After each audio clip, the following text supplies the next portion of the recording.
the pathway that I was on was very black and white. And then I saw this entrepreneur, and it was like I peered through the door, and it was all bright colors. And I was like, I want that. Whatever that guy's doing, I want that.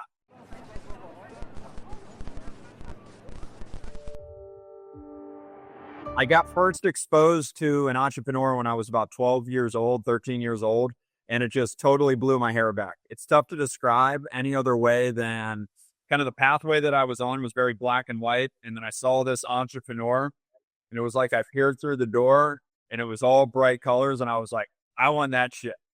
Whatever that guy's doing, I want that. What did you do before? Say that again? What did you do before? When I was 12 and 13 years old, I was going to school. Okay. So I did this at a very young age, and I saw this guy live this just totally different. Everything he thought about and the way he went about life was just way different than anything I've been exposed to. My father was in law enforcement mainly, and so just, not really kind of financially motivated family. So this guy that I met, I ended up, as I got a little older, I started kind of interning or going and working summers and weekends at his payment company. So he had a small payment company, and this was in the mid-90s. And so I would do just a lot of office jobs, right, for under-the-table money, right? So whether it was filing, the filing grew to actually downloading the terminal. And if you remember those terminals from the 90s, there were those Trans 380, those square blocks.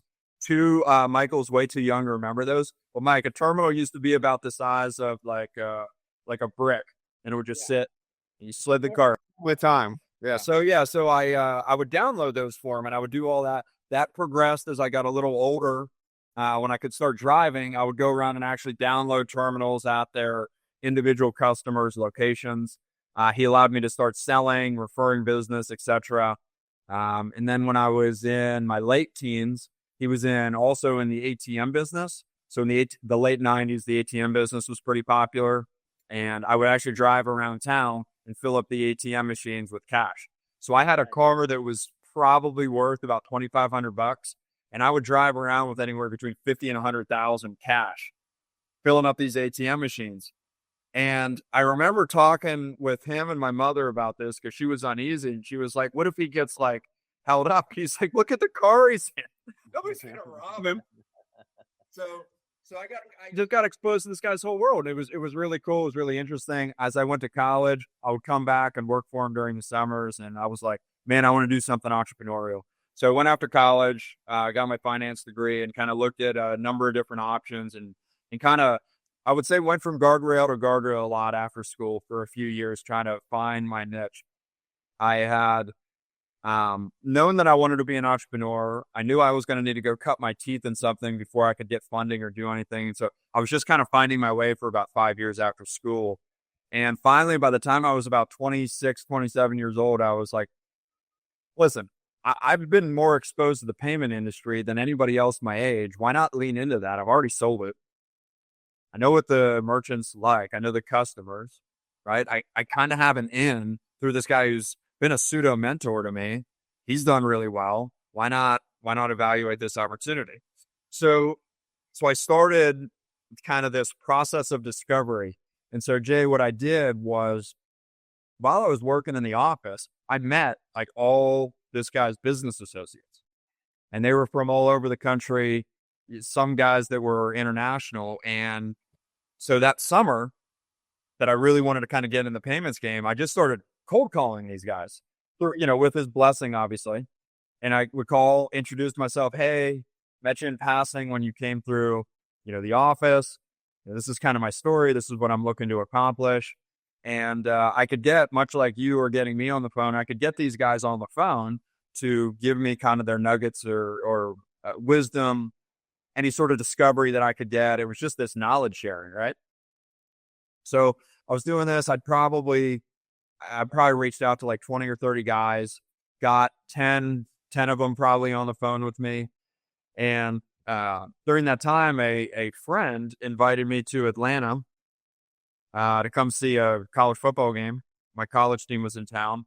And while I was in Atlanta, I was like, hey, this is like the payments capital of the world. There's got to be some people I know down there or want to know. And so I called through a bunch of people, ended up connecting with who would turn out to be my business partner for 15 plus years.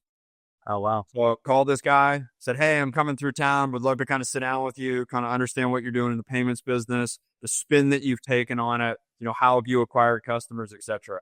So I come into town. We meet for breakfast. We meet at about 9:00.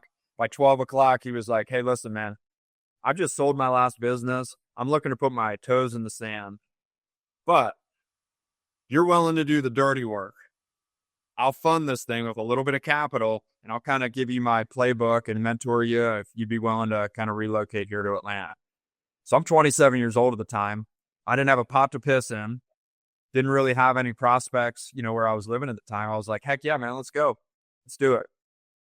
So that was in October of 2007, and I moved to Atlanta a few months later and started First Payment in January of 2008. Wow. So Timing. that's the very long backstory. Yeah. To kind of how I got started and kind of introduced the payments.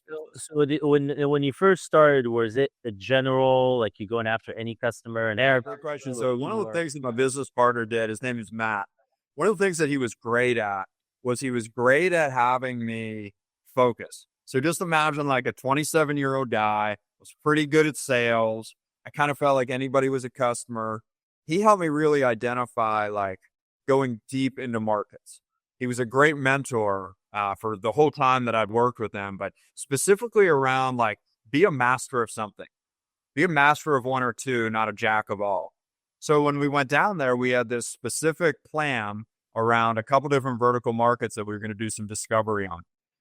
Ultimately, with making a very long story short, Jay, I started out in pediatrics.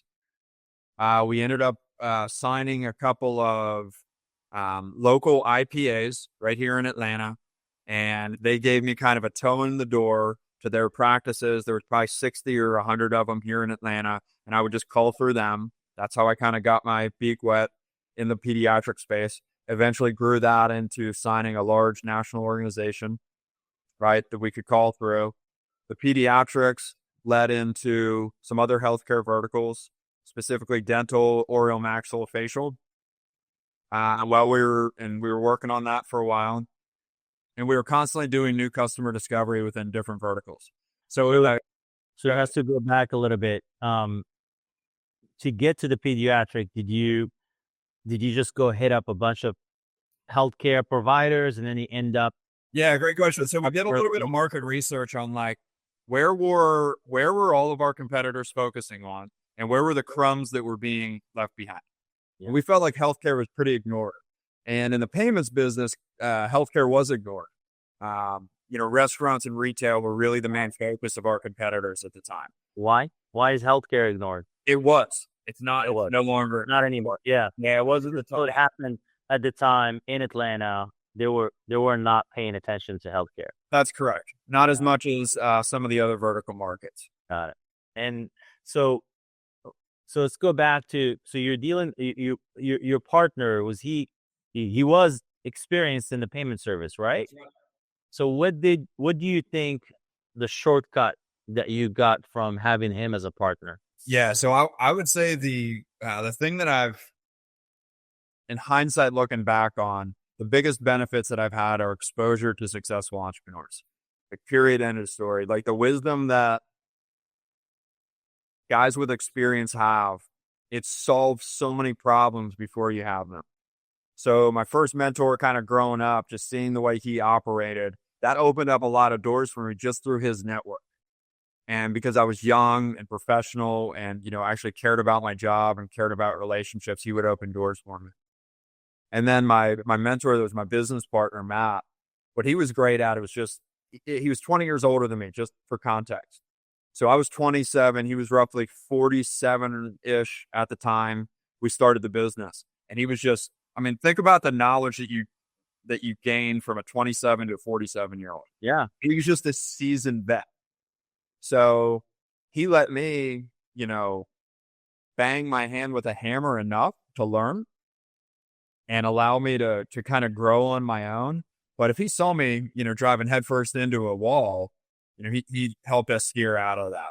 So if you want to, like, if you were to pick certain angles to that? Like, what are some of the biggest things that you gain the most from him in terms of, is it like the focus on specific customers, Absolutely. So owning marketing? so going deep and not wide. Got it. I would say number one. So that was the first lesson he taught me. The second lesson is a little bit off topic, but the second lesson was treat your people better than you treat your customers, because turnover is a really tough game Mhm. if you're not good at hiring, and if you don't want to spend a lot of time, money, and effort on hiring. Treat your people better and really like lean into it. So it doesn't need to be just this corporate, arm's length relationship. You can actually get in and help people if they, have challenges. If somebody's got, personal challenges at home, the likelihood of them having a successful day or week in your office are minimal. So work with them on that. And he taught me a lot on flexibility. I was very rigid when we first started partnering up. And how to treat people was definitely one of the things that I gleaned from him without pushing. So I'm not familiar with the payment business. I know the payment business, but I'm not familiar with how the business itself operates. So what are the components? Is it just a marketing sales operation? And then Yeah. So Jay, what we decided to do was, he was really big on just staying lean and mean. yeah, That was his playbook, right? So the strategy was, how do we go find partners that we can plug into to either a white label or just pay for the service so we don't have to handle it. So really what we wanted to focus on was we wanted to do sales and marketing and service. But we didn't want to write our own payment technology. Neither of us had a technology background, nor did he want to plow millions of dollars into building a technology platform, right? yeah, And there were enough great players out there in the space that we could literally just white label their product or service already out there. Yeah. So one of the key partnerships that we developed very early on was with a company called Card Connect. They ultimately went public. But what was interesting about Card Connect is finding that partnership was great because they had been started a few years earlier, and they were like-minded in that they saw this opportunity within the payment industry. They saw that the way it was operating was not super efficient, and we loved what they were building from a technology stack. So one of the things that my partner and we knew we were light on at First Payment was technology, right? We were great at sales, great at, customer service, great at retaining our people, but we didn't know diddly squat about technology. So we found this great company, created a partnership with them, became essentially a glorified reseller of their, product and service offering, white labeled their stack, their technology stack. And that's how we went to market. And when I took I'm sorry, yeah, you created your own brand. more or less. So when I tell you this was a close relationship, I mean, it was like very close. I mean, we would beta all their new units that were out there. We baited all their technology. I mean, we were with them till the day we sold. So that was our primary relationship in the payments business. So having that partnership, and really, there was definitely friction, right? Because they always wanted to charge us more. We were always looking to reduce our expenses from them. So there's always this healthy tension. But it was a wonderful partnership. And Bill, this is a common thing in that space, right? Like we talked enough about this. Where like this isn't some outlier idea, right? Like, there are many businesses that run the way that you guys operated, correct? Yeah. So the reseller strategy is something it's been kind of done to death in the payments industry, Michael. That's exactly right. Yeah. So you're a reseller of these services, and what was you narrowed down on the market.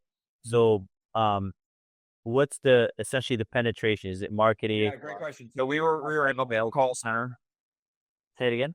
We were an outbound call center. Okay. And how we would approach each vertical market is we would go create a relationship with a large regional or hopefully national trade association that serviced that industry. So in healthcare, we had one of the largest national trade associations that we would call on. We would call on their customers. So the idea, Jay, would be if I was calling a pediatric practice, I could name drop the trade association that was in our contract. They it was a win-win, right? We would pay them for their, kind of usage of their name. That would allow us to give kind of just a crack in the door, just enough for us to get a crack in the door with the customer. So you're a fan of Mercedes. So when we were in the automotive space, we ended up pivoting. One of our verticals was the automotive space.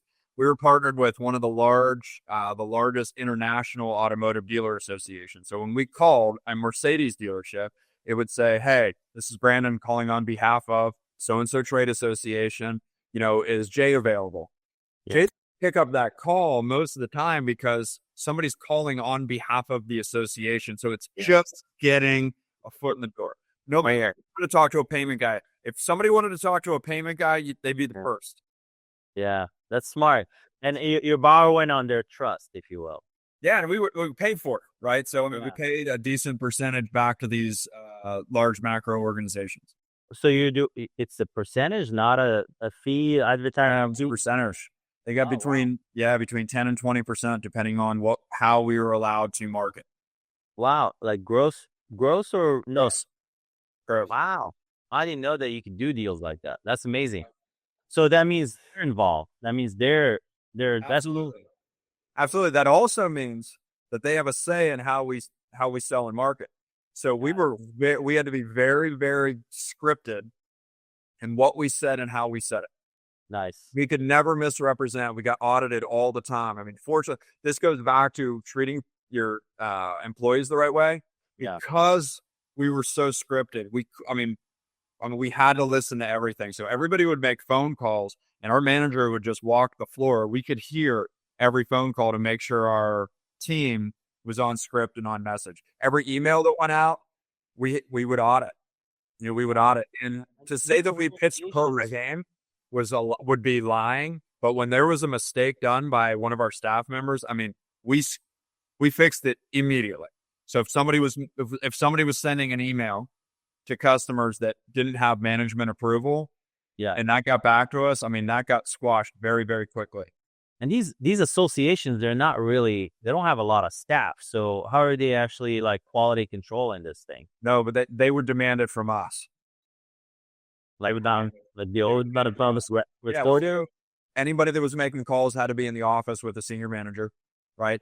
Any of the emails that were sent out had to be approved by the organization along with us. So we had to use a CRM. So all email distribution was supposed to be out of a CRM.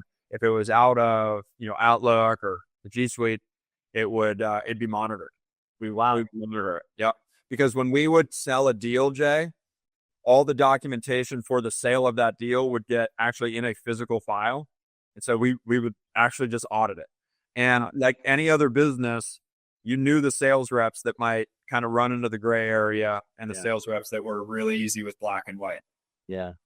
So how did you, so right away you started with a call center with how many? Yeah, no. The call center was me.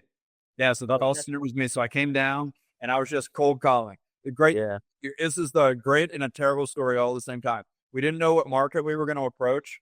We knew we wanted to focus on healthcare. And we were like, hey, chiropractors are just starting to take credit card. Why don't we start calling on chiropractors? It's like, great. We had an in with the New Jersey Chiropractor Association. I can name drop them because this is an interesting association. So I started cold calling New Jersey chiropractors. And it sounds as hard and as horrible as it was.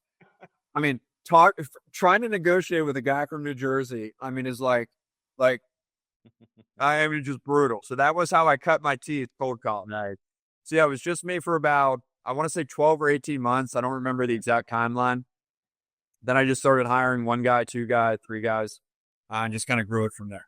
That's awesome. And so what was your profile? What's the ideal, so number one, what's the ideal client profile? And then two, what's the ideal salesperson profile?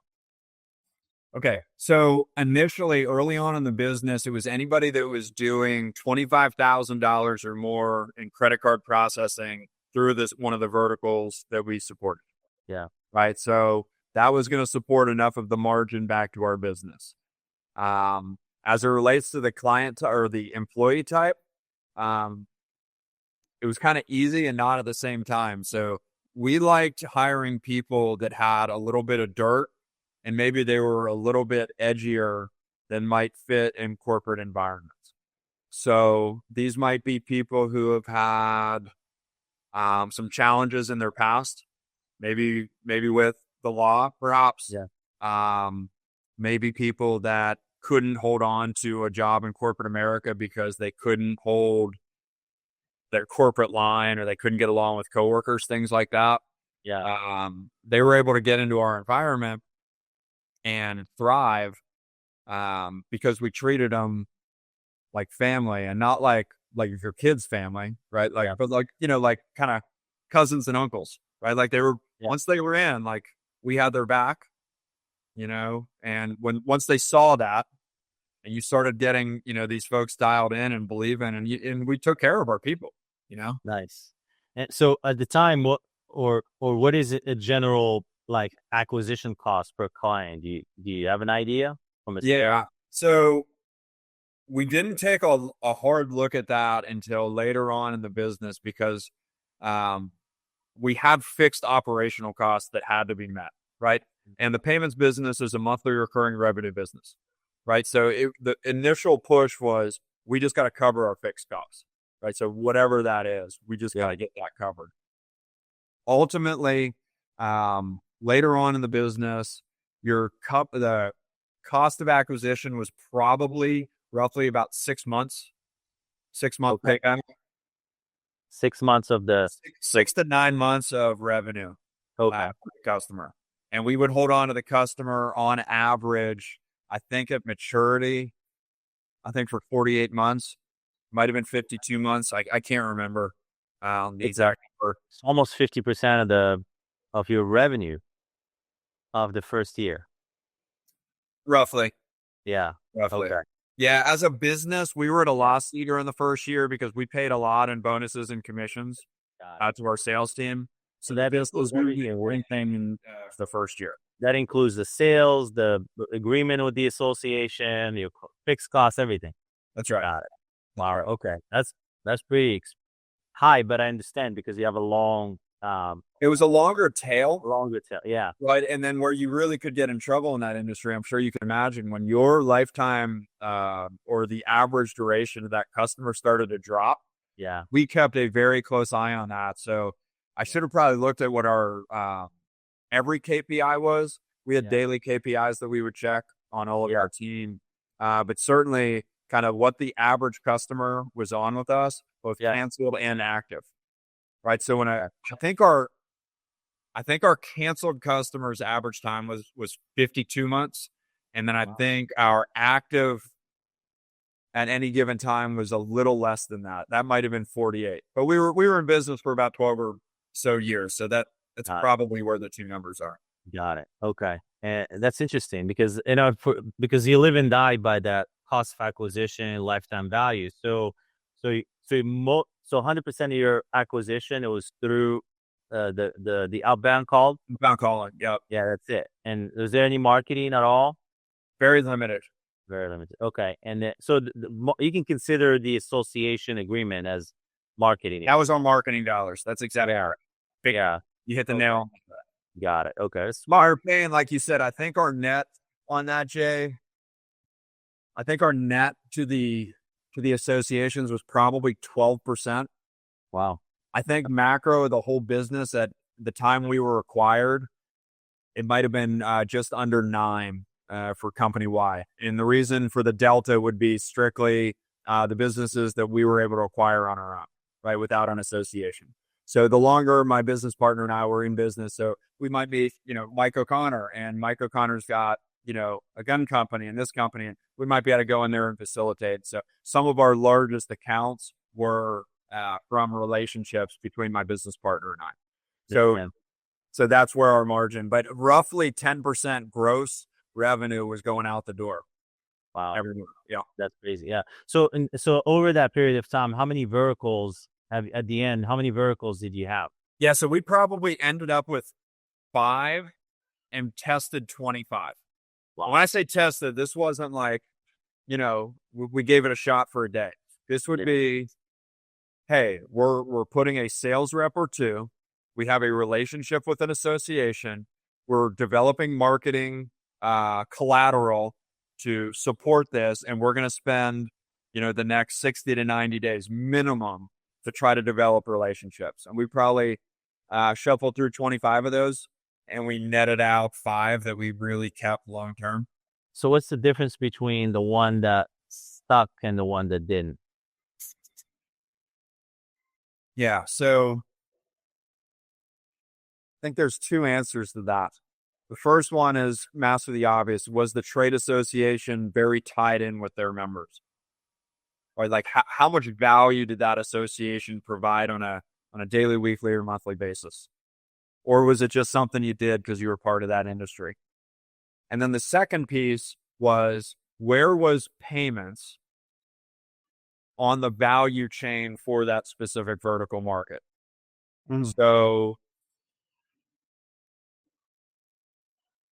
So if we were in a high volume place like an automotive dealership, payments is very low on their priority list. However, they're doing hundreds of thousands of dollars in sales every month on average. So we could get in there and maybe save an automotive dealership $2,000, $3,000, $5,000 a month. Well, as you may or may not know, automotive dealerships are run by like cutthroat entrepreneurs. I mean, these guys are badasses, right? Like if they have an opportunity to save money, I mean, they're a volume gain, so they're really trying to squeeze. So it was in the automotive world, it was really showing how we could easily add that value. Because the reality is, Jay, 60 grand to an auto dealer, I mean, that's not even paying the guys, private jet caps for the month, right? So you needed to show that you could execute, efficiently and quickly in the automotive space to really acquire customers there. That's interesting. So, so what is the differentiation between the payment players? Like, is it just cost? Yeah, so for the most part, that's where we would really that's where we had to differentiate ourselves, and where Card Connect was such a value add for us. So Card Connect's still in existence today, by the way. It's a phenomenal company. They have, in my opinion, the best technology stack in the payment space. So if you are looking for payments, I mean, go check them out. They were ultimately acquired after they went public. But what we did is we became experts in their payment technology stack. And getting back to the genesis of why I started the business to begin with, my first mentor started his payments business when he saw this big transition from big box retailers only using credit cards to it going to SMB. Yeah. And he always told me, you got to find an industry that's in transition and you're going to make a lot of money. So in 2006, 2007, I was convinced that the payment industry was going through this transition again. He and all his buddies thought I was crazy. I said, no, the internet is going to change the way people transact. And he was like, he didn't get it, right? Like none of them got it. None of the guys that I talked to got it. Well, what I saw was, no, wait a minute. Like, this isn't just a place for people to like, go on AIM and message each other. Like this is going to be the new frontier. Now I could have never envisioned what, Amazon turned into and all these companies turned into. However, I did see that there was, at a minimum, every small business in America had to have a phone line in their location to dial into a credit card terminal. Okay. My intuition told me that phone lines were going the way of the dodo bird, because in 2000, all those telecoms were going in there and getting rid of the telephone lines. And I said, why would a company keep one phone line for a credit card terminal? These credit card terminals are going to go over the internet. Yeah. Without question. So when I started the business, I said, I've got this window. I don't know how long this window is, but there's going to be a turnover in the payment industry. Everybody's going to be transitioning from dial-up to IP. I mean, they're going to. And I had no idea kind of where it was going or how, but that was one of the reasons why we were so successful, because we were married to a company in Card Connect that agreed with me, that saw the exact same thing happening in the industry. They were 2 and 3 steps ahead of their competitors. So we were in lockstep with how we wanted to approach our merchants. So getting back to your core question, what's the differentiator? When I started my business, it was price, price, price, price, price. We would sell around that. We would sell relationship with the association. This association is helping you on so many different levels, and we're funding money back into that association. Technology, right? We are going to bring you the best in breed technology, right? Service. You're going to know your service representative because they only service people in your vertical market. I mean, so we had a kind of a 360 spin on what our net was. Got it. Got it. So it's that connection to the industry, the connection to the association. You're held accountable because you have that long-term relationship, and then you have some element of technology, integration. Yeah. So yeah, absolutely, Jay. And then just real quick, what also, and I might be blending two things here, but one of the reasons why we were able to keep really low expenses was when you focused on 5 verticals, everybody in your office could learn those 5 verticals. Yeah. Your service rep. So we were in pediatrics. We would go to a pediatric office of our customers and walk our employees around and say, hey, look, this is where they're going to be taking payments. These are the challenges here. This is why we got to know that. We service the automotive, motorcycle, dental, all these other vertical markets. And we would go in, we would train our people on site so we could show them, hey, a parts desk at a motorcycle dealership on this time during this day, like you cannot call them. They can't have their terminal go down. Yeah. But what you ended up with was these really sharp axes in the business that could cut through a challenge with a customer very, very rapidly. So Jay, if I signed your automotive dealer, your Mercedes dealership, I knew what was going on in the service department. I knew all the backups we needed to have. And before people were comfortable taking credit cards online, we were setting up all of our merchants with a backup online portal in case their terminal stopped working, because we knew, I don't know, at a service dealership on a Friday afternoon, they might do $75,000 in sales. They can't be down. So just that industry reliability. Yeah. And when I could talk to an owner, when our salespeople could talk to an owner and they knew some of the pain points within their dealership, it gave us a leg up on the competition.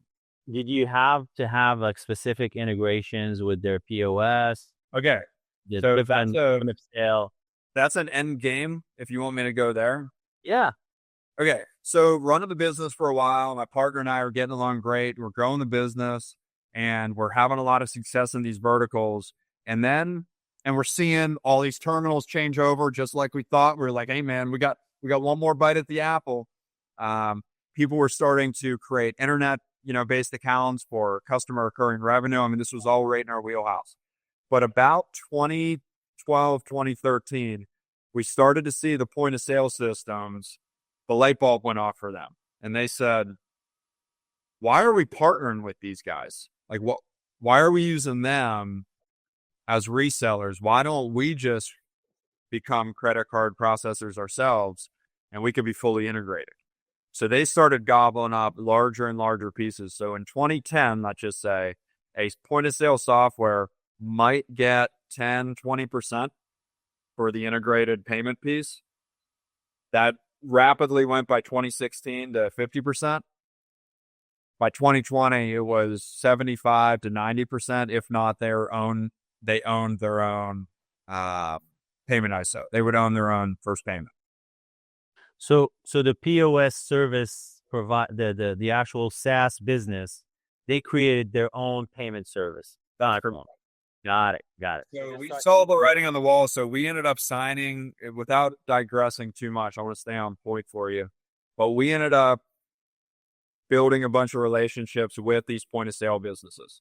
Okay. We created relationships. We did integrations, but they were very expensive, extraordinarily time consuming. And we saw that, like the writing on the wall, they were going to gobble up more and more and more of the revenue. Yeah. And they looked at them as their customer. Yeah.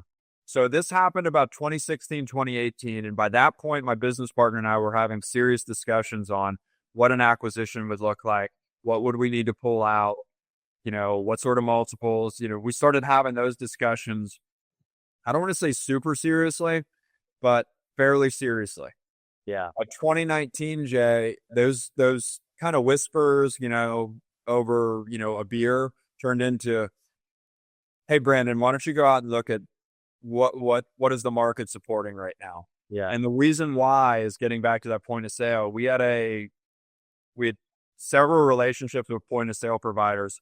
One of them was starting to gobble out a substantial portion of the gross revenue of our company, which was good because our company was growing and we were growing in all these really healthy ways. But if you just tracked it out in 5 or 7 years, that one partner could have been 60 or 70% of our revenue. Yeah. That is not a great strategy. Now, could we have went and created other partnerships? Of course, the master the obvious, but that shit ain't easy. These point of sales, they were getting approached all the time. It was a very saturated market. You had to invest a truckload of time and effort to go partner with these guys. This is at the same time that Stripe was becoming very prevalent in the industry. And they were very disruptive for a couple different reasons, and it wasn't because of price. So we looked at our business. We looked at the multiples that were being served. We felt like we still had a few years of runway. So it was a very solid story to market. And so 2019, we started having loose conversations with some of these larger providers in the space. So there's a lot in that conversation. That's a fascinating conversation. Actually, talk about Stripe, talking about the POS guys, and talking about like the challenge as the shift is happening, and who would be who are the people that would be interested in going into that space? Yeah, so a ton. So one of the great things about recurring revenue based business, predictable revenue, is it's super marketable. Yeah. And you can get in, you don't need to be an actuary to get in and understand what the kind of lifetime value of the existing customers, along with if you just ran the business. Yeah. So there was a huge market within payments. There was a market within software providers, and there's all sorts of roll-ups going on. So marketing the business was not challenging. Finding the right partner for our customers and our employees, that was difficult. But are these people that are buying, is that a private equity or is that a business Yeah, so Card Connect was a major acquirer at the time. So we could have sold to Card Connect. There was a number of platform businesses. So Card Connect was a platform business. There was a number of companies like that we could have rolled into. Private equity was huge in the space, along with point of sale providers. There were point of sale providers that would come out and just be interested in you if you were in one of their vertical markets. Interesting. Okay. And so all these players, they know what's going on. It's happening underneath. So what is their end game? Their end game is to grow bigger and then they themselves sell? So we were big enough to where we could get the attention of private equity. Yeah. So we were big enough to get private equity's attention. We weren't big enough to be a platform for private equity. So one of the things that my partner and I were really good at is we were very pragmatic with dealing with reality the way it is. Yeah. Not the way it was or we wish it to be. That's his line. He preached that to me forever. And so we realized, okay, private equity's given really good multiples right now. They're also, they do deals fast, right? If you can kind of pass the smell check. Good fit. However, it's new. You run all these risks. We probably would have preferred a larger payment platform business that was just doing, a roll up in and of themselves, a channel that was maybe looking to go public. Ultimately, we ended up finding a private equity deal. What the route that we went.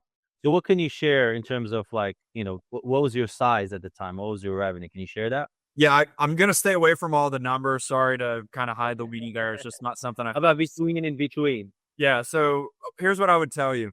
We were big enough to be comfortable. We were big enough to be very comfortable after my partner and I walked away. So no, I'm not the purchase price, but just in terms of the company as a revenue number. Yeah, no, I'm not going to. I'm sorry, I'm hearing all that. Never mind. Yeah, so when we were approached by the private equity platform, the play was they were making a play to either be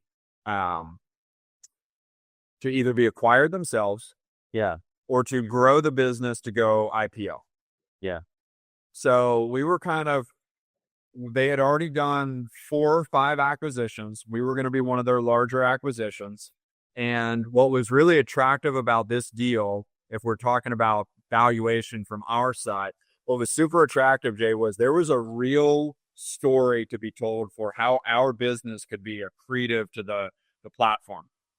So they didn't have any direct sales. They had all these outside reps. They had some decent technology, but not great technology. And they also had kind of a lack of leadership, because they'd acquired a bunch of these companies, but not a lot of guys that had tenure like myself and my business partner.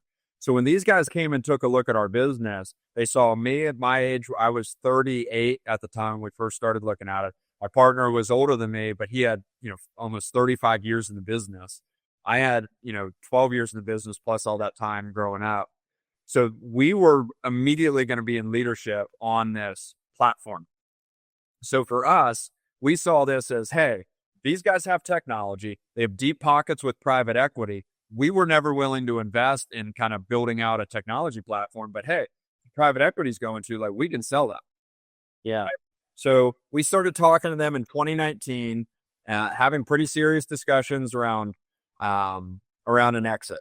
The conversations never got as far as I would have liked in 2019, because they were looking at kind of some other larger strategic partnerships that would have been it would have been more of a merger, like of like-sized companies. Yeah. So they were looking to do a merger at the time.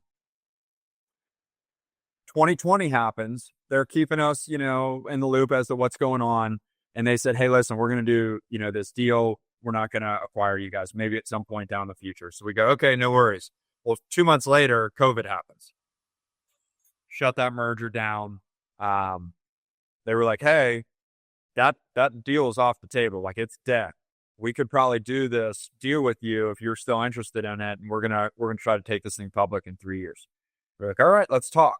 So we started talking over, while the whole world was shutting down. It was a little awkward. I mean, to be honest, we weren't really sure what was going to happen, but our business rebounded rapidly. We had a number of our verticals were in outside recreation. So everybody was outdoors at the time. Yeah. So our volumes, kind of blew sky high. We actually grew in 2020. Wow. Yeah, we grew in. Good. I'm assuming there was So we had a massive drop. So in April, we had an 80% drop in volume. Wow. Man, you want to talk about like puckered up? Crazy. I mean, Yeah. 80% drop. And I'm not going to get into specifics of the number, but Yeah. we were doing very well.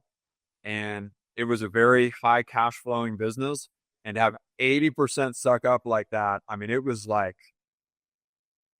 it was unbelievable. It was an unbelievable month. And then just when it took off, it was the most bizarre thing. All of a sudden, when did things really shut down? What, late March? Yeah. Yeah. Like the second week of May. So I checked our volumes every day.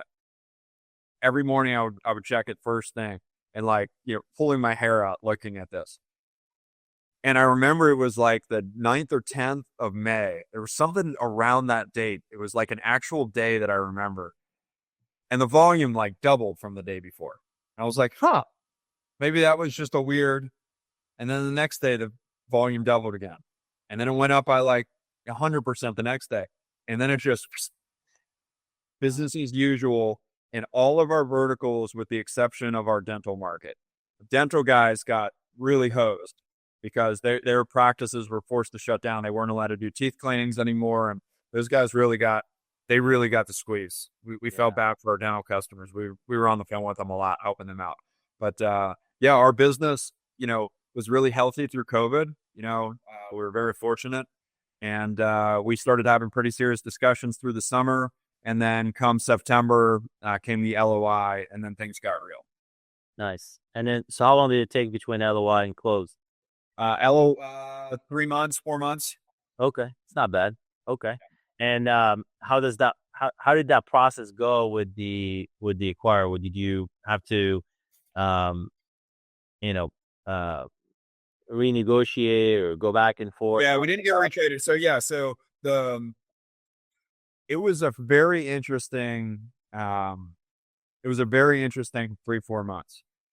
So like part of me was like relatively stressed just given the seriousness. So at this point 90+% of my family's net worth was tied up in the equity value of my business. But at the same time, Jay, like this was my Super Bowl, and it was kind of like this is the entrepreneurial dream. So there was never like nerves or anxiety. I was actually pretty calm and steady throughout the entire deal. In fact, I've shared this story with Michael. I took a trip to Disney with my family right in the middle of our deal negotiations. And I was on the Bluetooth between every ride, whether it be with attorneys or the acquiring entity or the private equity or lawyers after lawyers after lawyers. And I'd be on the Bluetooth waiting in line. All right, guys, I'm about to jump on Peter Pan. Hold on. Throw the Bluetooth, take the ride with my kids. It was bizarre, man. It was just, I was seeing things super clearly. It was my Super Bowl, and I was very focused. So how the deal went down though was they provided the LOI. They gave us the terms that we were asking for. There was no shenanigans there. And this was my first deal though. So I had no idea. A lot of acronyms were getting dropped. Q of E and data room. And I mean, all this different stuff. I don't know what a data room was. Right. I didn't know what Q of E was. And for those of you who don't know, it's called quality of earnings, which I could get into that. So we're going through and they're diligencing our business, and I'm spending the majority of my time now dumping information into this data room. Yeah. And I actually ended up having to go work off site because it became very, very distracting trying to run my company. And anybody's listening who's sold a business before, it's a full-time job. Yep. So just be prepared. If you are going to go do a sale, just know that you're not going to be running your business during the sale. It's just. Did you have like a CFO or a controller, or are you trying to? You're talking to. Yeah, you're talking. Yeah. Oh, you are? No, I did all of our financials. Oh, we offshored a lot of our stuff, but when push came to shove, then this stuff was too important. Like, in fairness to the ease of use, Jay, we were actually pretty meticulous with how we kept all of our records. So we had our MRR by customer all the way going back to 2008. Nice. So they could audit very rapidly from 2008. Now, did they go back to 2008? Probably not, but dumping all that data in there was very helpful for us. Along with, we actually kept physical files, which was a little bit rudimentary. It was kind of a little old school. We kind of liked that part of it. Everything was digital as it related to our applications, but we would always print them out.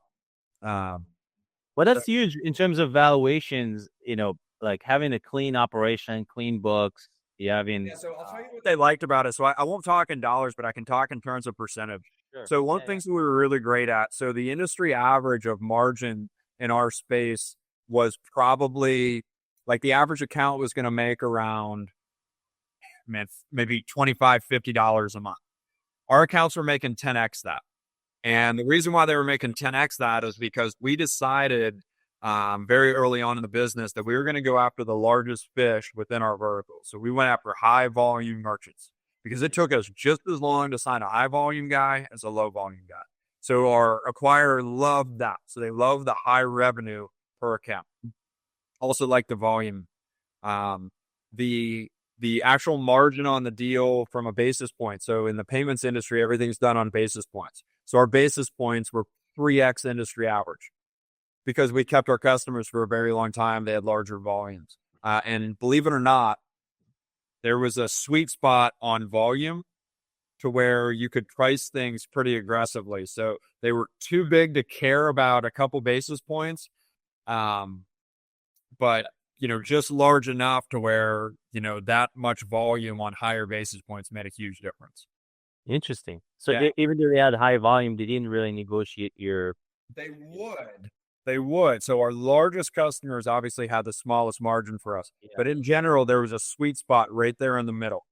Got it. And then as it related to our actual margin on the business, we were very efficient as we grew it from probably 2012 on, and we're very low fixed overhead. So when we sold, our contribution margin was 65%. Wow. So that was one of the main pieces that the company that was acquiring us was on a technology spin, and they were obviously running in margins at like 9-10%. So acquiring a business that had a great customer base, great vertical base, had some integrations, along with this wonderful contribution margin, that is really what allowed us to add value. That's awesome. And you're like, did you have to stay with the business? What, like, can you tell us a little bit about the term? Yeah, so we sold at the end of 20, and it was going to be a 2-year earnout. After a couple months, they came to us, and their entire platform, they received an LOI from a different acquirer. And so they came to us and said, "Hey, listen, we don't want to do this earnout anymore." So 6 months after we sold, that was kind of it. So I was on for about another year and a half, helping them transition, and that was it. But it was really 6 months of work, and then a year and a half of transitioning, which was very odd and very unenjoyable. It was very, very hard. I've heard about these stories a lot, by the way. I've heard about those that transition period. So they, as soon as they closed, 3 months later, they got an offer for themselves. So it was just unbelievable timing. We closed in December. Like 2 months later, 3 months later, I get a phone call, and they said, "Hey, you're never going to believe this. We just got an LOI from." It was one of the largest players in our industry, and they were like, "It's a good one. We're going to take it." So that happened in March. That's amazing. And then essentially your agreement was you sold. You didn't, like, you sold 100%, and then Right. you're okay. So you didn't get a chance to get another bite out of the apple with them. Okay, got it. And then you said, so you stayed for 6 months and then another year and a half? 6 months. I mean, I was still working, right? Like I was still working in my company, but after 6 months, my company and the whole platform ceased to exist. So now it was all about transitioning, and they had kind of a different strategy that they were looking to employ. So it was getting our employees onboarded over there, getting our customers onboarded over there, getting our integrations, kind of integrated over there. So it was a lot of client and customer relations. The transitioning to that second buyer. Got it. So you're like, you thought you had, huh? Oh yeah. So wow, interesting. That's a rough. So what was miserable about it? I really liked the company that acquired us, the platform. We could have really done some great things. It was a great fit for our employees. It was going to help us survive. I go back to the technology thing. Like, I think our business would still be in business. We'd be doing fine today, but it was a survival decision as much as it was an economic decision. It was the right time. It was the right time for our leadership team. It was the right time for our employees, and it was the right partner. And these guys were smart. They could have really built something great, but private equity is whoever writes the check kind of controls the decisions, and it was a private equity that owned it. And so who did they sell to? They sold to one of the largest players in our space. Are they players as a platform or players as a payment provider? So they're a large publicly traded company. Got it. So you had this relationship with Card. What is it called? Card Connect. Card Connect, yeah. And then so the private equity had bought a couple more few companies, and then they were doing this roll up. Were all the acquisitions within that same Card Connect platform, or different? We were just on the Card Connect platform. Yeah. Okay. And then so was their plan to merge them under one platform, or transition them from Card Connect to something else, or transition them. Yeah, they were gonna want us to transition ultimately at the right time. Got it.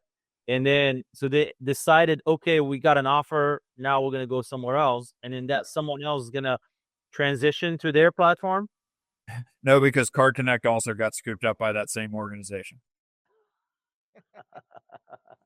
So it's like the perfect storm. Like everybody just got, wow. There was massive consolidation in the payments industry from I mean, probably 2016, but I mean, it was 2019. The two largest players in the space were First Data and WorldPay, and they got acquired by the two biggest banking platforms, Fiserv and FIS. Okay. When that happened, it was just game on. Every private equity in the business was just trying to scoop up so they could offer the biggest, deal for either Fiserv or FIS. And do you know, I don't know, what were the multiples in your size or in your industry? Yeah. So for my size, great question. So the company that we sold to, they were swimming upstream. So they were probably in that 13 range, if I was to guess, 13 multiple. We were in the 8.5. Okay. So you're 8.5, they were 13. Okay. Yeah. And then interesting. Okay. And you said the company is no longer doesn't exist anymore? Or it still exists? It doesn't exist. No. What do they do with it? Huh? I mean, it's all being serviced. It's all being serviced by the acquiring entity. Oh gosh, just took the accounts and then they just man. And a lot of my team that was managing the accounts, they're now all working at that platform and kicking ass. Okay. Well, Yeah, we had really good players. that's awesome. Yeah, That's awesome. they kept a lot of the really top talent. So what is the state of the industry now? I mean, it's really healthy. The payment industry is really healthy.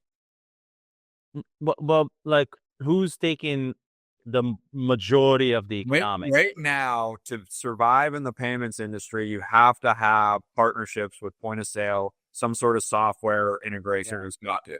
If you don't have that, you're dead in the water.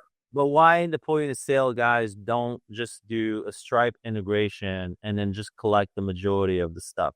They do. A lot of them do. So Stripe's a good technology, but the story on Stripe is where their genius was they marketed when they came out directly to the developers. Yeah. And anybody who's listening to this, all due respect to any developers who are listening to this, developers are assholes, right? They're the guy, they don't get along with anybody in their company. And so Stripe was smart. They were just going to go to the developer. The developer walks into the meeting with the CFO or the CEO and says, "We're using Stripe." And then the CEO goes, "Why? What about this?" And then, as we've all been in the room with the developer, they make you feel like an idiot for 10 straight minutes on all the reasons why you're an idiot, and they're going to use Stripe. Stripe was a good, easy technology that really integrated succinctly. So I'm not bashing Stripe. It's not a bashing Stripe. Their marketing was brilliant. But it's not that much easier than a lot of the other payment platforms out there. It was just much easier for developers. Yeah. Developers, it made their job easier. They just copied and pasted right over. Yeah. So okay. So it's easier to pay anywhere nearly as well as some of these other companies. Oh, got it. Okay. So in terms of but does it save any cost to anybody? Stripe? Yeah. No, not really. Okay. Okay. It's interesting. Okay. So now, it's funny because you had something similar that happened to me where I sold my company to one person. Well, it was for me, I sold it to a company, but the team that was doing the acquisitions left. And I was stuck with an owner that I didn't have a relationship with.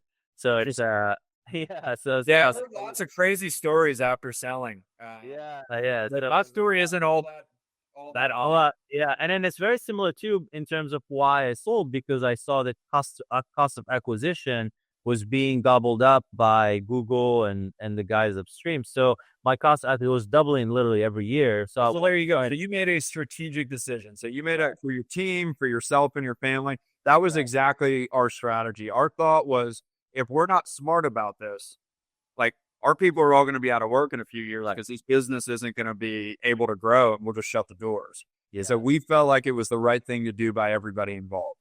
Yeah. So it's an evolutionary. So you got about it. I mean, we weren't ever able or willing to make the investment in technology. Yeah. So if you look back, what would you do differently strategically? Because you were a good operators. Obviously, the business was well run and it was desirable. It was good margin, high cash flow. What would you do differently strategically early on that would have put you in a different path today, or it was inevitable? That's just how it is. So that's a great question.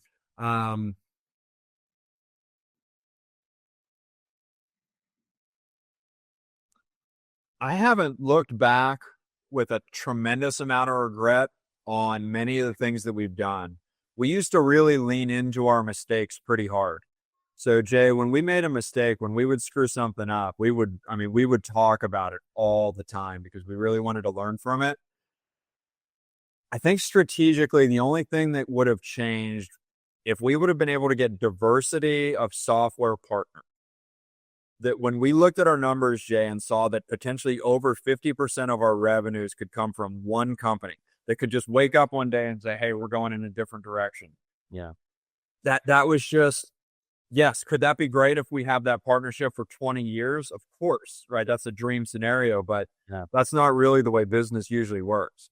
Yeah. And had we been able to develop diversity of software integrations, but it's not for lack of trying. It's not that we didn't recognize that. We just weren't able to execute on it, right? Yeah. So it became very competitive to go get these guys. It would have been a whole strategic move for our company starting earlier on than we probably had the cash flow to support, to build a whole team around business development and going out and doing that. So I just think the time you would have to move to Silicon Valley and then yes, we would have to move upstream. And the thing is, Jay, you got to know what you're good at. You got to know what you're not good at. Yeah. And it just wasn't our core competency, technology, and right, wrong, or indifferent. Maybe it should have been, right? Looking back on it, would we still be in business if it was one of our core competencies? Possibly, but possibly not. Maybe we would have blown $3, $4, $10 million trying to build a technology and still got our teeth kicked in. Yeah. So, arguably, I don't know that we made any blunders. So I don't, and again, it's not that I don't take ownership over my mistakes. I mean, I can tell you, we made a ton of mistakes, right? We lost a huge association in the automotive business just through hubris and asking them to get out of their comfort zone before we had even earned their trust. We'd only been partners with them for less than a year, and we were like, hey, we need you to do this, this, and this. And we were like, who are you guys? Like, and they fired us. And it was a huge economic blow to our business. I mean, we made mistakes. It's not that we didn't make mistakes. Trust me. Yeah. We made mistakes, but strategically, man, it was very tough. It was very tough selling into that world at the time that we tried to sell into that world. Yeah, and I think it's the hardest thing is because you're successful at what you do, and you've done it for so long. It's so hard to kind of like completely pivot or like because it requires like almost like a startup mode. You have to like or you're building almost like you're building a new business with a completely different customer with a completely different model. When you had that partnership with the technology company, were you selling their POS as part of your entry to the customer, or you were just tagging along? No, we white labeled it. We white labeled all of it. Their technology? Yeah. That POS technology, you white labeled that too. So you became with our software provider. No. We were white labeled within them. Yeah, they white labeled. Yeah. But who acquired the customer? They did or you did? We did the customer acquisition. So, and you did it for them as well? Just on the payment side.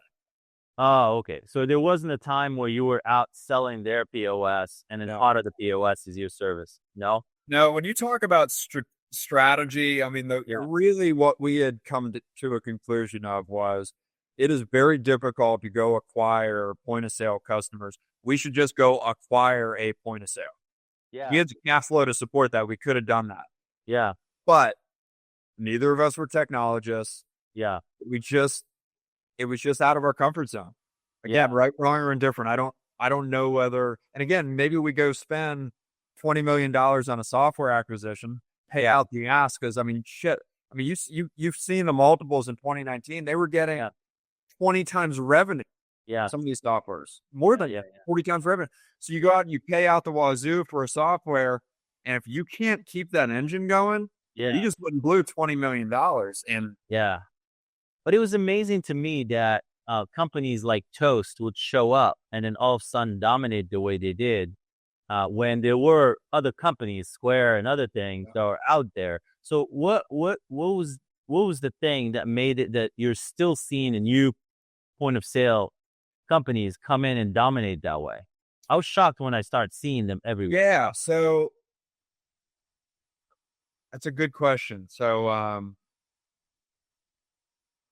yeah, full disclosure, I'm an investor in Toast. Okay. But, Nice. cause I like what they were doing as soon as I saw them come out. Um, it's interesting. So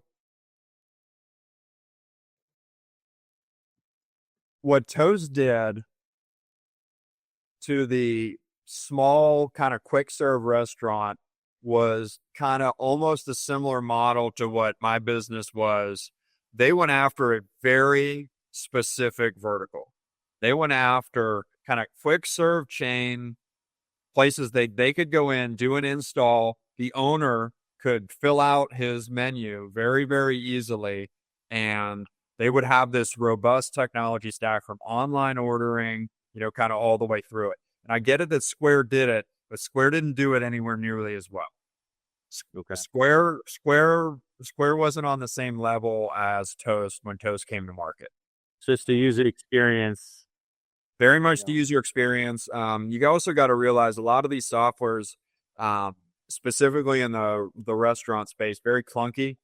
Yeah. Very difficult to operate and extraordinarily expensive. Yeah. But Toast and Square came in there and they dropped the cost by a factor of 5, right? Yeah. And so, they were able to get people to listen to them. Got it. And Square is a great product too, but Toast had their eye on the ball for what they were trying to do. They're struggling a little bit right now financially, but I think that they're going to be long-term players in the space. Yeah, I was shocked to see that there was a new player can come and actually dominate so quickly, and all of a sudden, like, it's everywhere. And so that's the fascinating part of the technology. So now, in terms of like acquisition, like in your space, pretty much now majority of this stuff is happening through POS operators. Then That's right. got it. Okay, and so going like some of the things that made you guys so special, at execution from an operational standpoint, was it the fact that your acquisition cost of your client acquisition strategy was on point, that you were able to be lean and be able to just focus on what you're good at? Now that you're exactly right. Because we were in these specific vertical markets, we could run super lean. Everybody in our company knew the 5 verticals that we supported, and they knew them like the back of their hand. That's exactly right. We ran lean and mean from about 2012 on. And it was just like, hey, well, go ahead, Mike. And I would say, not to step in, I've been enjoying this conversation, but I don't think I've ever met someone who knows their numbers better than you. Like, you knew from top of the funnel to the very bottom, like to a decimal point, what's going to convert, what's not, who's going to win, who's not, how many calls. What Mike's citing is, so our top of the funnel, so our guys would come in, or our team, because we had gals on the team too. Some of our women salespeople were the best ones we ever had, just for the record. So it was, our team would make anywhere between 50 and 60 calls a day. And we would we would kind of review that with them to make sure they were doing that. But not along with the 50 or 60 calls, it was the call time as well. Did I lose you, Jake? No, I'm here. Yeah. So Sarah, the one was, you're going to make 50 or 60 calls a day. You're probably going to have between 7 and 10 quality conversations. Okay. The other 40 people aren't going to be willing to talk to you. It doesn't matter who the association is. Of those 7 to 10 quality conversations, 4 of them will be willing to get on the phone with you again, or take you to the next, kind of step, or tell you that they're interested in talking to you again. 2 of them will commit to the kind of first step in the actual acquiring of that customer, which is, kind of a review. And only 1 of them will actually do the review. Okay. So a good sales rep in our industry, in our company, was going to get 1 really good lead per day. Okay. And then of those leads, we were going to close 43% of them. And across 12 years, it was 43% every year. That's awesome. And so what was great about tracking all of our numbers like that and our KPIs was, if a sales rep was at 53% in, what are we in, September right now, we knew just statistically they were going to fall off. We would tell them, no, man, you can do it. You can set our record. And sure as Sunday, they would all fall off. We also knew that if you were below that 43%, we were expecting you to come back up. And if you were consistently below that 43%, there was something wrong with your closing. Wow. And we could manage all that. Nice. Yeah, we managed numbers very, very well. So like we managed our people. Like we didn't treat them like numbers, but the numbers were the numbers. So we knew everything inside and out. So we knew call time. We didn't want to see a short average call time. We wanted to see at least a minute of average call time on those, 50 plus calls. Because if you had less than that, it means you weren't having conversations, right? We managed, kind of what they were doing. Emails, emails were not the most, effective way of communicating. So yeah, we knew our numbers, front, back, and sideways. 50 contacts. When you say calls, that means 50 conversations. So that means they're dialing with 500. No, they're probably only dialing, because our numbers were clean. They're probably only making 65 calls. Really? Yeah. Wow, that's pretty high. And we didn't. All these were all vetted out businesses. Remember, they were all part of an association. Yeah, makes sense. So we weren't going out and just culling names through Google. Makes sense. The other thing was, you'd say, wait a minute, you're running a call center. Why would you only have your people calling 50 customers a day? Why? I mean, you could hire people, outsource, that are going to go through 100 of these an hour. And the reality is that for the sale, you needed to have a conversation. You needed to have somebody on the phone. We didn't do the SDR thing. It was never a valuable tool in the payment world. I'm not saying it can't be. I'm saying our business didn't operate with SDRs. Sales development rep, for those listening. So we had professional salespeople. Got it. On the phone, calling Mike O'Connor, calling Jay, and you would have a conversation. This person could take you through to close. The whole process. And we wouldn't ask them to get on the phone for 8 hours a day. I mean, they would do follow-up work, and a lot of our guys got into a rhythm. So Mondays were very slow because a lot of our verticals were closed, but there was certain verticals that were open on Mondays, closed, busy on Fridays, too busy for business. And they would have these call blocks, and you would look at their call blocks. One of our great reps, he had call blocks 3 times a week for like 3 hours, and he would throw his headset on, and he would set it up, and he was just walking around the office, hitting it up, and he would do all his calls in about 9 hours a week. Everything else was follow-up and then sales calls. So he would go for new business, and so that was his process, and we would help him manage that process. And all of our reps kind of worked within that same process funnel. That's amazing. And you're on Salesforce? We used Infusionsoft at the time. It's now called Keep. Okay, yeah. Yeah, Salesforce was a little bit robust for us. Too clunky. Very clunky. Yeah. Okay. And like Infusionsoft, it had a built-in marketing automation, and although we didn't lean heavily into the marketing automation, it was good enough for what we needed. I think we would do some. I mean, we had a relatively, decent. Well, it used to be called Confusionsoft. So you had someone in house managing it. Okay. No, I read it. I read the book. Okay. So you were the guy. Yeah. So there was another couple gals in our office that knew everything about it. Okay. But when we first got it, I just read it. I said, "Oh, let me just see what this thing's all about."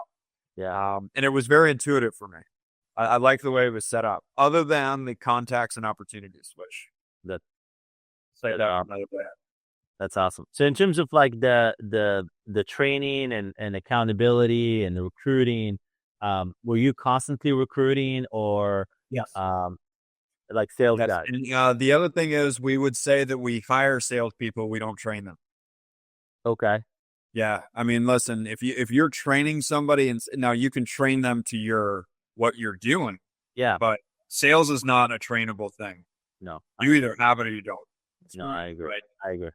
How about coaching or accountability? Is 100%. I mean, we had all sorts of processes around our salespeople, around our operations people, around our customer, communication. So we were pretty communicative with our customers. So we would actually reach out via phone call one time per quarter with every one of our customers. And we had thousands and thousands of customers we would reach out to, and we'd say, "Hey, Jay, this is, Brandon, from so-and-so." We would white label the association, obviously. Just wanted to check in, see how everything was going. You would obviously be too busy most of the times, but one of those times per year, you would say, "Hey, actually, yeah, I had a question on PCI. I had a question on this. Hey, what's going on? If we wanted to set up our customers through, an online portal for recurring revenue, do you guys have that access? Of course, Jay. Let me set you up with a time. And so those touch points, they added value. They lowered our attrition because attrition was, we were always fighting the attrition bug. So what did you learn about compensation plan over this period? How did it evolve within your team? I'm sure it took like different versions. Great question. So, to me, compensation is one of the most complicated topics that any entrepreneur can have. Yeah. And it seems easy.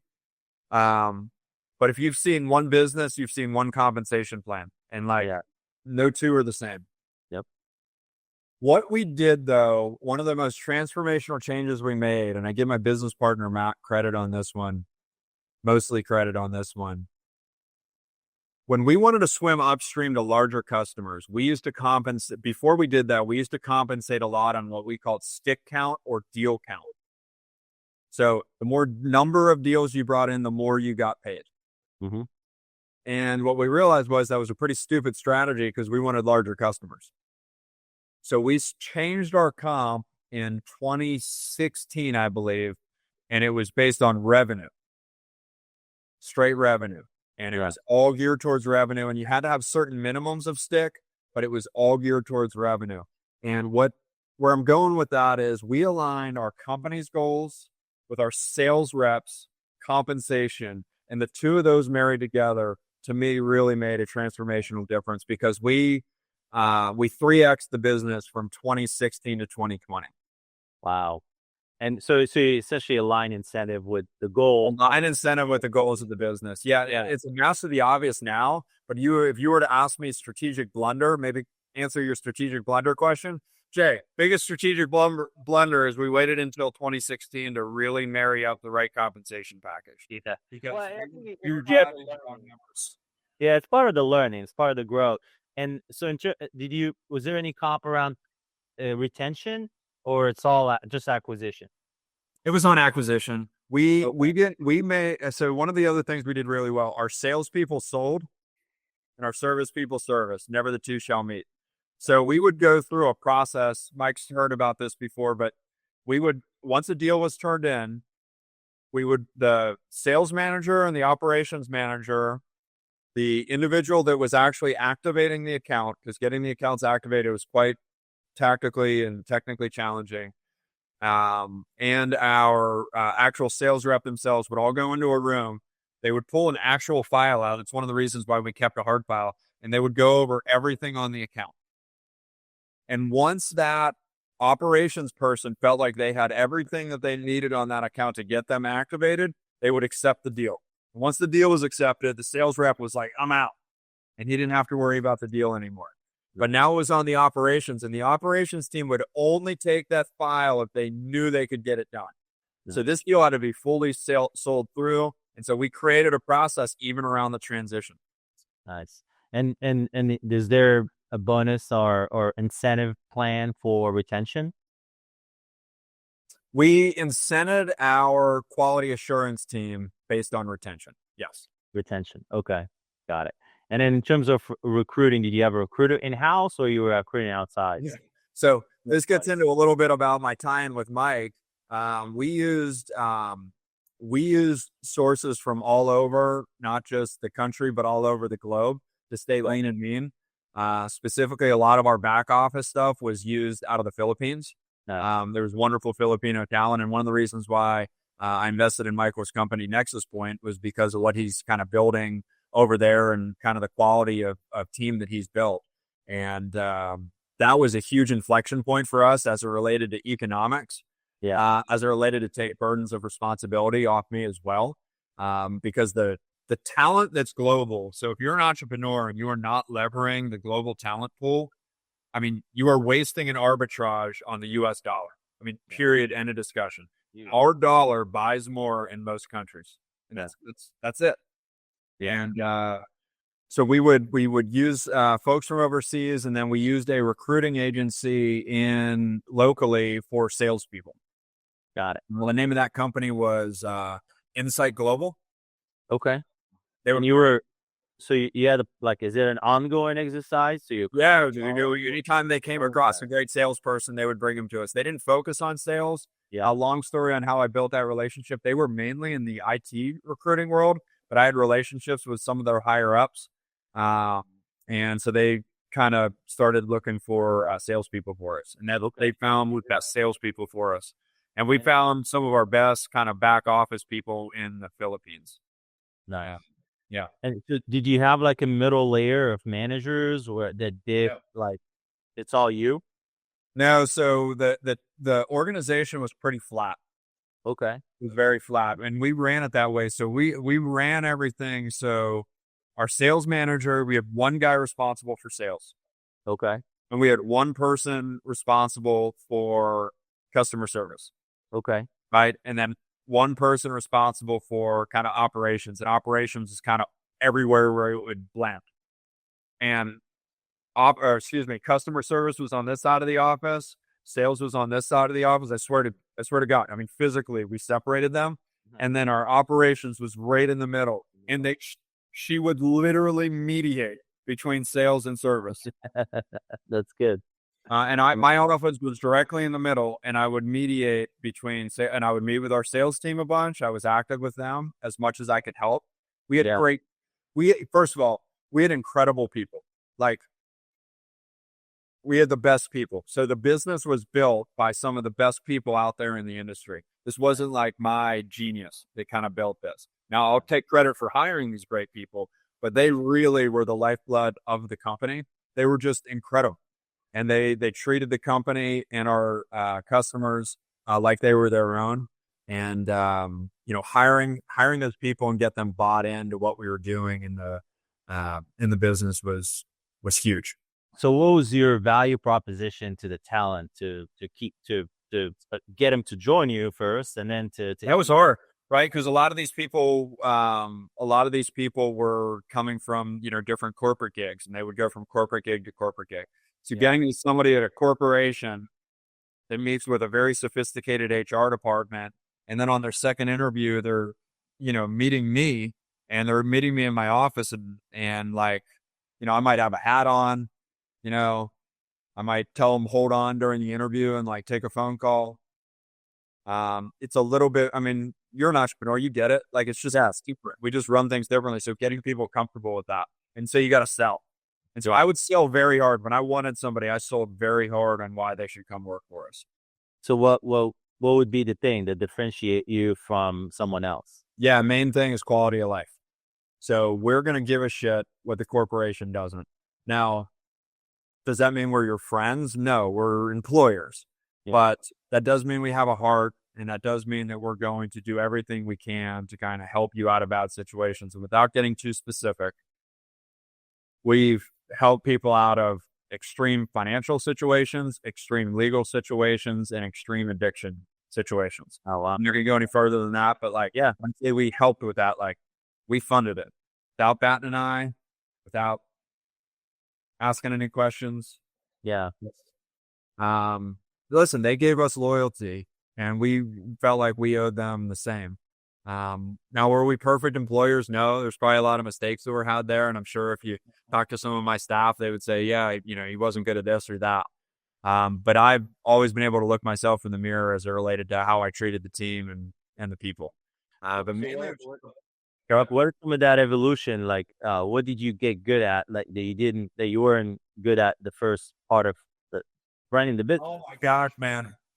I was the shittiest boss when I first started. I was so rigid. I had a dress code in my company, a fucking dress code, and there was nobody there. It was like me and three people. And I was like, you got to dress right. It's like, we called people on the phone and I had a dress code. The dumbest thing ever. I mean, it was just immaturity, thinking I knew what I knew. Yeah. Oh my gosh. Some of the just foolish decisions that I made early on in the business, but I do feel like I was a quick learner. And ultimately I wasn't super rigid, and, I hope, right. I hope by the end, but yeah. So you learn to relax a bit. Yeah. You can say that. Focus on what's more important. which Focus on that. I mean, he created a process, and once the process was created, yeah, then it was just as long as you're following the process, we're good with that. yeah, And we didn't really have a high washout rate. So in general, call center talent typically rolls over in 6 to 9 months. yeah. Our average tenure of employee when we sold the business was 4.9 years. Wow. I mean, it's incredible. Yeah, it's We impressive. had, let me think. We had 4 people for 10 years, Wow. How many people at the end when you sold? under 20. We had less than 20. Okay. All right. Nice. Yeah, it is definitely a tough industry to retain people, to retain talent, and so that's very impressive that you guys kept people that long. And so what's the next evolution? So now that you've exited, what's the next for you? Yeah. So I was actively involved in investing kind of side deals, other entrepreneurs. I'm a big believer in kind of the jockey, not the horse. Yeah. I've invested on some real estate transactions, which are kind of interesting. But really kind of what gets me going is, entrepreneurship in general. So what Mike's got going over at Nexus Point, I'm super fired up. I was really, really happy to kind of invest in that deal.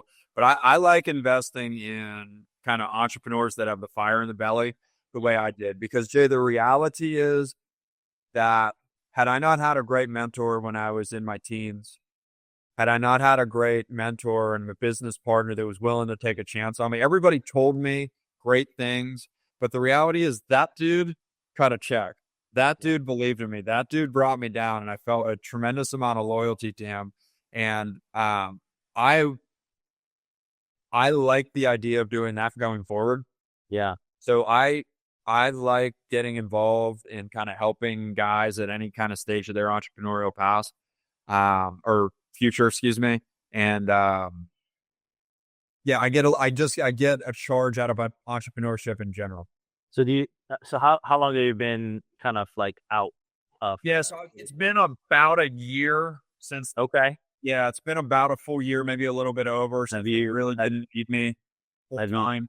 Have you chilled out or you still? Yeah, it was a lot of golf. Okay. I watched him get really good at golf over I there. got really good at golf. Yes. Y'all, another cool thing that happened, Jay, was we had a baby right after we sold. That was our third. And so that was great. So some of the benefits of selling are, other than financial, are a couple of mornings. I just told my wife, like, hey, let me take the baby. You go do whatever. And it would be like, I'm just making this up, but like on a Monday or Wednesday. And I just turned off my phone. Nice. And imagine as an entrepreneur turning off your phone on like a Wednesday morning. Like you'd be so antsy. Who's emailing me? Who's texting me? Who's emailing me? Who's texting me? Like, I've promised myself I'm never going to be a slave to my email and inbox ever again. So that's kind of a big thing for me. Email box really kind of dictated a lot of my life for a long time as I was running the business. So I'm not going to do that a second time.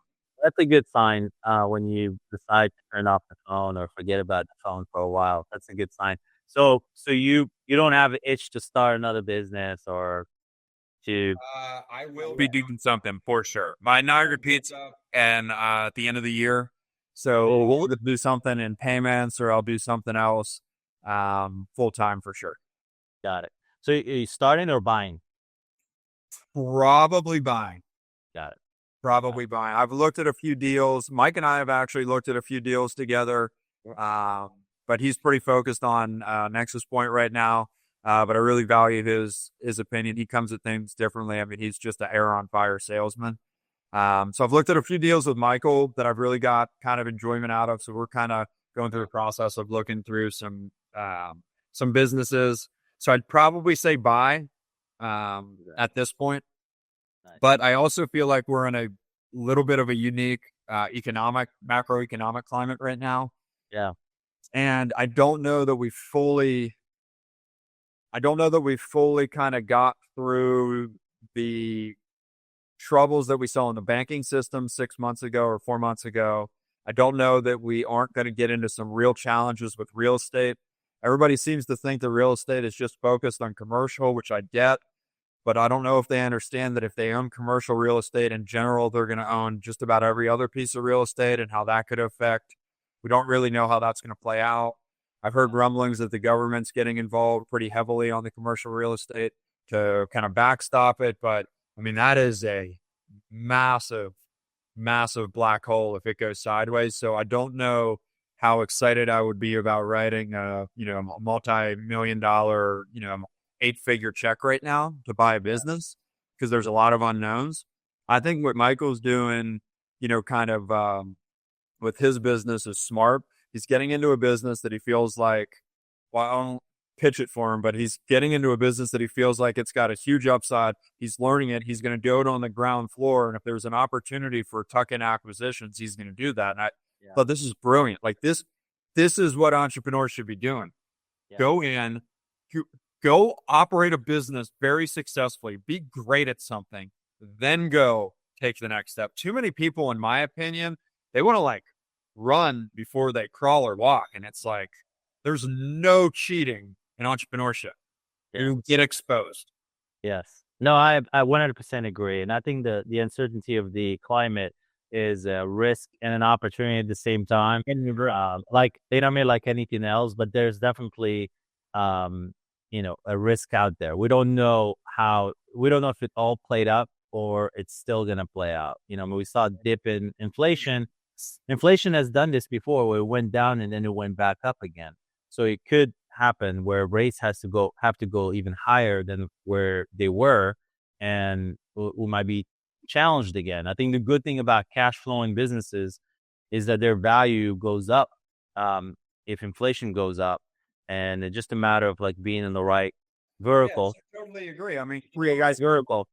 Yeah, 2 years ago, all the technology guys. So in Atlanta, I'm based out of Atlanta for the listeners, and Atlanta is like the fintech capital of the world. And I glazed over it a little bit while we were talking, but one of the other advantages of starting my payments company in Atlanta, it was very intentional. Yeah. Right. So my advice would be if you are going to go start a business from scratch, maybe be in and around that industry and of industry experts. Yeah. So Atlanta is filled with great payment technology companies. And 2 years ago, they were all fat and happy. They were getting huge stacks of capital infused into their businesses. Now, a lot of these guys their enterprise value of their business is below their preferred stack.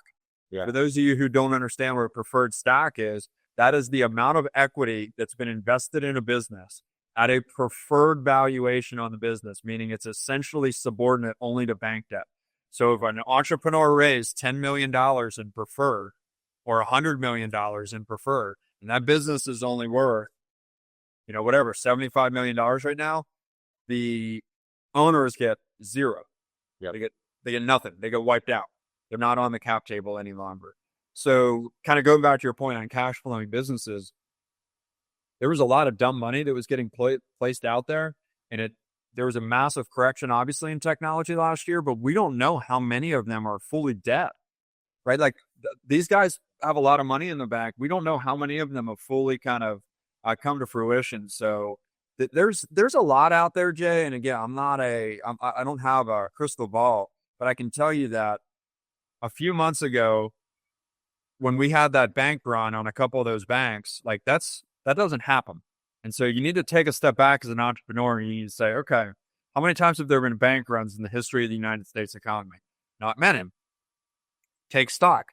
Am I in a small and regional bank? Well, I banked at a small and regional. I can tell you the very first thing I would have done that next week is created a secondary account of JP Morgan or one of the big four, B of A, one of these others. I'm not giving financial advice. I'm giving entrepreneurial advice there. Because you don't know. And we don't know what's coming down the pipe with real estate. We should be okay, but there's a lot of fog.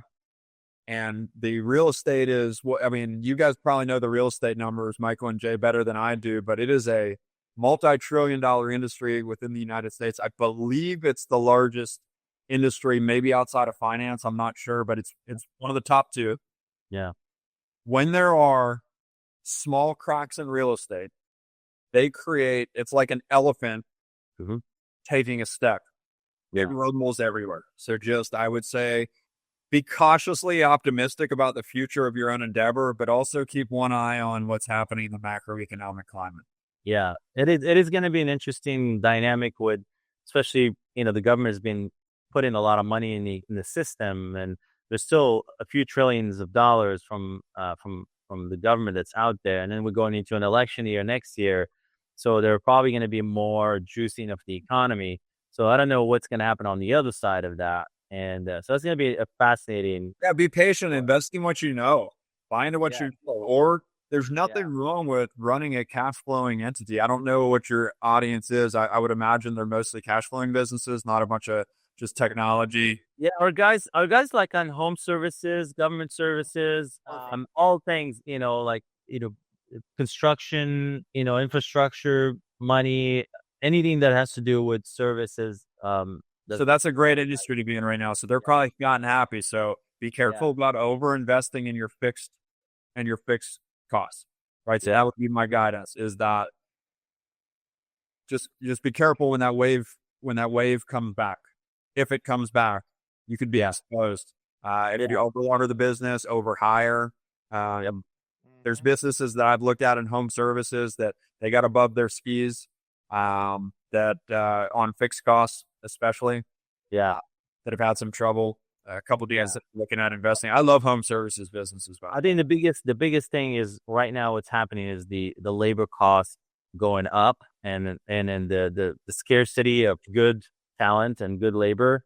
And I think good and bad. Just hit on my investment in Nexus Point. There's 75 million. There's 75. Thanks for the plug. Very rare. I appreciate it. With 75 million. So this is why I invested. Let me just give you the thesis. These are, and I'm not talking about it for just this microcosm, but this is how people should be thinking, in my opinion. You look at macroeconomic trends. 75 million baby boomers retiring. They're only being filled by 55 million millennials. So you have a 20 million worker deficit. So historically in the United States, that deficit has always been filled by immigration. Yeah. Right? It's great. We all immigrated here at some point or another. But our immigration system, not a political statement, just a fact, it's broken. Yeah. Immigrants are not coming to the United States right now because not just the folks that are coming through the southern border.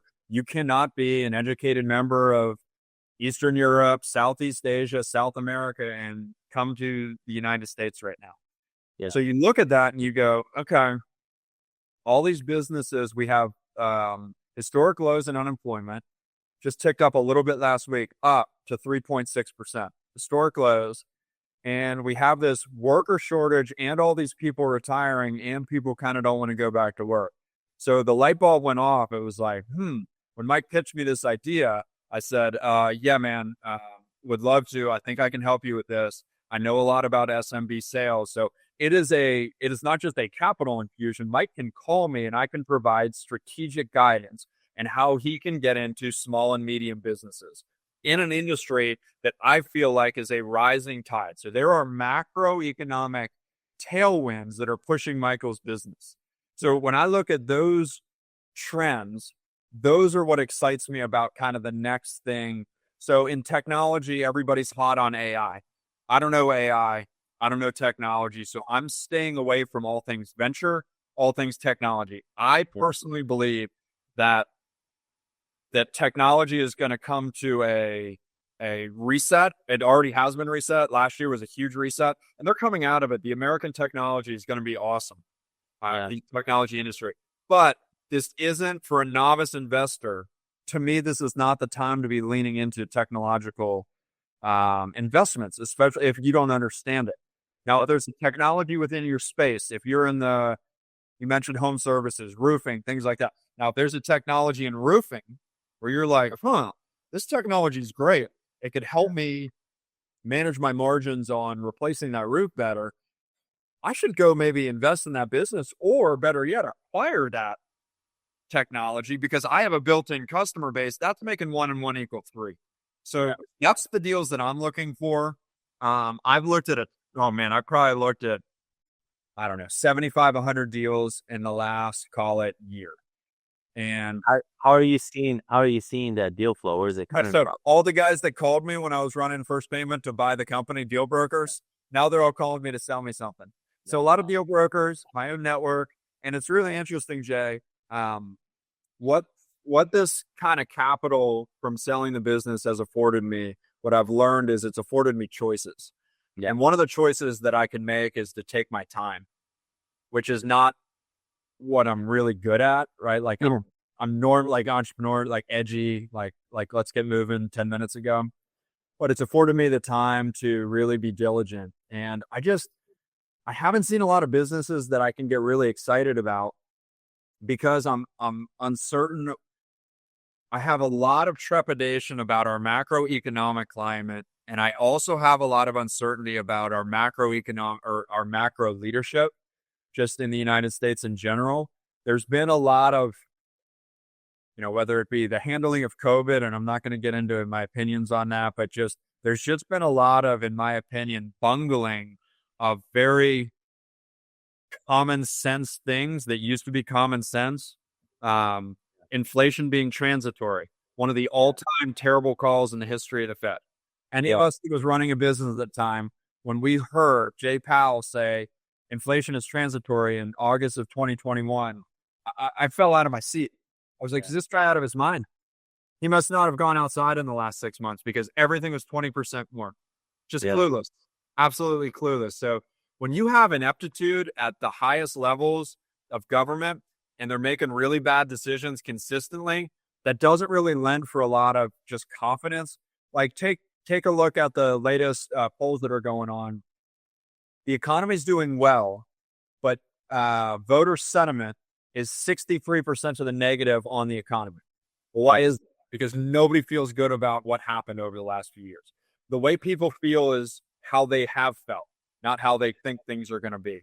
And so there's just too many there's just a lot of mud as opposed to solid footing. And so unless I see a cherry of a business or a cherry of an opportunity, I'm not going to walk into it at this point.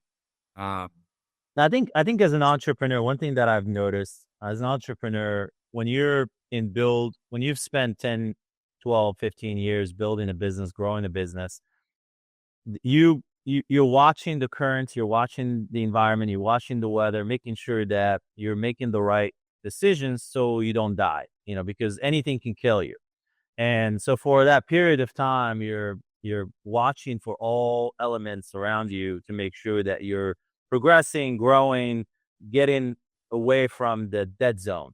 And I think sometimes we have a bias toward avoiding getting killed, and we might miss things, so like if I look back, you started in 2008, your business 2008, that was one of the scariest moments in the history of time, because if you had been in business in 04, 05, you wouldn't start business in 08, because 08 is like, you still didn't have a vision of what's going to happen in 2010. A lot of people lost money in 2010, 2011, and even in 2013 when the Fed decided to raise rates back then.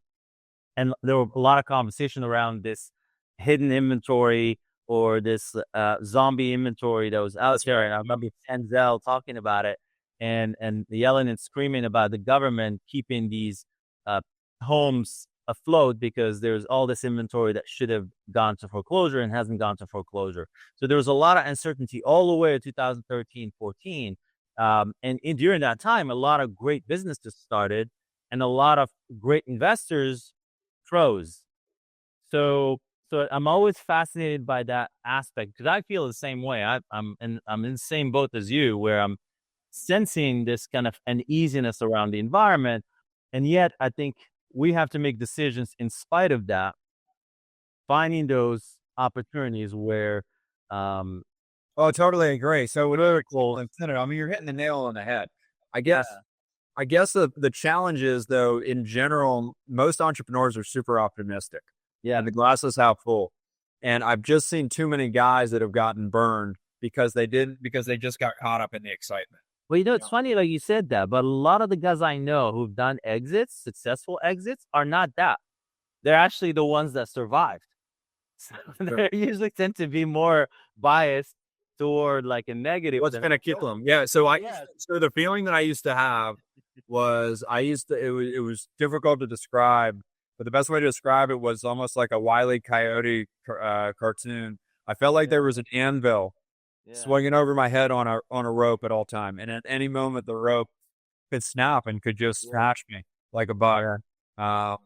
And it took about 2 years for that to go away. To be honest with you, after I sold, it took 2 years. It keeps you alive. That's what keeps you, aware, conscious of what's going on, and that keeps you alive. And that's also the one thing that keeps you from making certain calls or certain decisions that have to be done quick. And so it's a fascinating.